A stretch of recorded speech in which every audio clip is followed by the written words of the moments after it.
This is an abandoned hotel. I've looked online to try and find out like the story behind it, like why it was abandoned, because structurally it looks like it was like 50% done.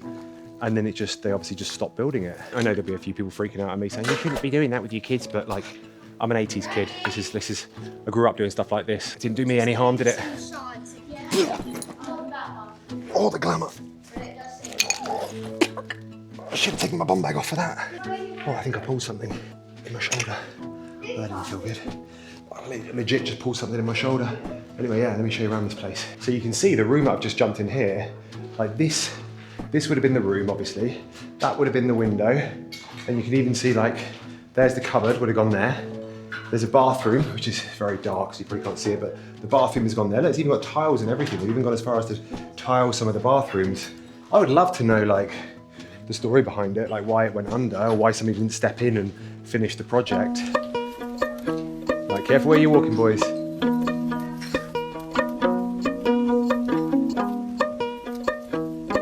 Apparently there's a rock whizzing through space, zooming past Mars at a dizzying pace. 5 miles wide and icy and bright, a shimmering speck in the cold dark night.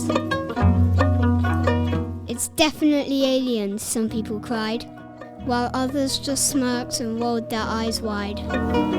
It's nothing, they said, just a frozen old ball. A lump of space stuff, that's really all. But it turned out it was aliens all along. And they come with a clear, unshakable song. We've travelled far through endless space, past worlds of fire, past worlds of ice. And still, in all that we've been through, we've never found anything quite like you.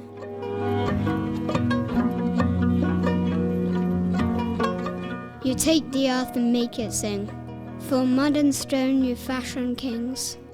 You turn your grief to poems and art.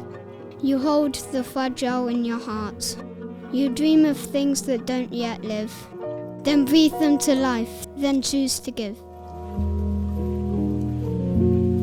But often you forget your place and hide the beauty of your race. You chase what fades, ignore what stays, and waste your short, uncounted days. We came to tell you, hold it near. The laughter, love, the fleeting years. And when we pass this way once more, be even greater than before.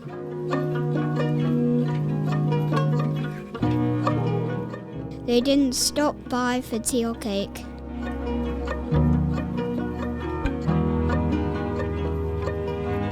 But hoped we'd remember the choice we could make. To talk to our friends and love one another. To care for the earth like a sister or brother. To laugh without screens, to sing without fear. To live every day while the days are still here.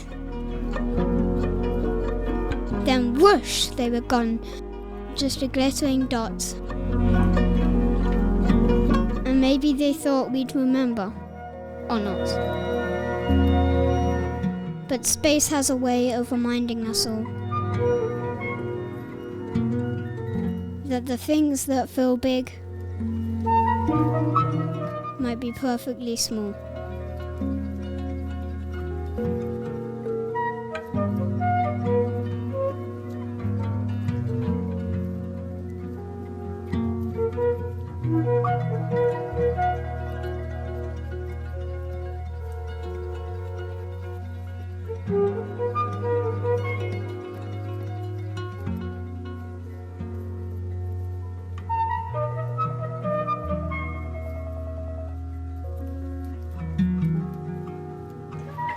Boys, you ready?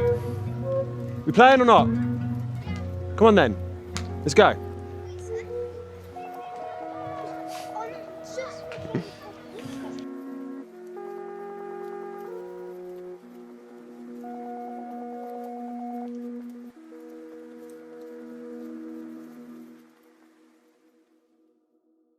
One day, this area here will be my little editing studio, but right now it's full of all the things that we're too emotionally attached to throw away. Things like, I don't know, like look, Lynx Africa. I don't know why the hell I have Lynx Africa. I've not worn this since I was 20. Oh, that reminds me of freedom and hope. But until I get rid of all this stuff, this is where I work, in the lounge, which is mostly fine until the kids are off school and they're screaming at each other about something, or fighting, or gaming and making inane noises, or, you know, being kids basically. Anyway, let me show you the best bit of my setup. It's this, the desk. This is the Flexis Spot E7 Plus standing desk.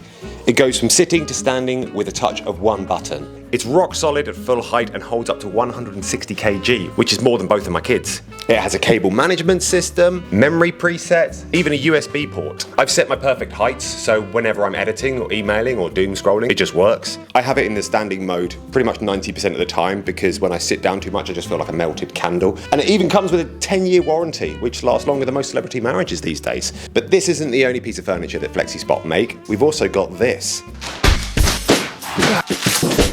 When I'm not working, you'll find me here on the Flexis Spot recliner. Oh, yes. It was super easy to set up. You just clip it and you click it and then you're done. Oh, basically goes flat. Yeah, try it. It's bloody comfy. Am I shouting, by the way? No, you're fine. Look at that. Oh. Isn't that so nice? It's so dangerously comfy. It goes right back pretty much. You're pretty much like horizontal. There is no way I'm getting through a Netflix show sitting on this thing without passing out. There's a smooth, like, manual rocking feature as well. It's got a hidden compartment in the side for you to put magazines and controls and stuff in there. Yeah, it's just ridiculously comfortable. Anyway, I've got one more thing from Flexis Spot I want to show you. Check this out. They also make this. This is a glass cabinet, which I'm told I have to hide all my stuff in because Hannah hates looking at everything I own. So yeah, this is eventually going to go in my editing studio. Really easy to assemble, and as soon as my editing studio is finished, I'm going to move it in there.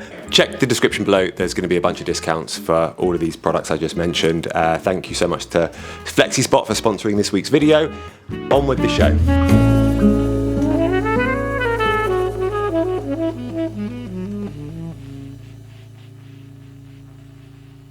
2 days ago, we sold the last Glow State retreat spot. I am just so happy about it. It's funny because this whole kind of retreat business that I'm building, it really started from a business that failed in such a massive way. So many of you probably remember originally when I launched Glow State, it was about a year ago now, and it was courses like nutrition and yoga. It just flopped. Yeah, it hasn't been an easy brand to build, and I feel like when the first version flopped, I knew that there was something there, but I just didn't really know where I wanted to take it. And so it really feels like, I don't want to be cheesy, but like divine timing moving out here and realizing that my main passion for not only myself and my family, but my main passion for like work, I guess, is to help other people to like cultivate a calm space and cultivate joy and give people the tools to do that. That is what I want to bring to people when they come on retreat with me. I want to, take them out into nature and calm their body down and calm their minds down and introduce them to different rituals. And we've got like transcendental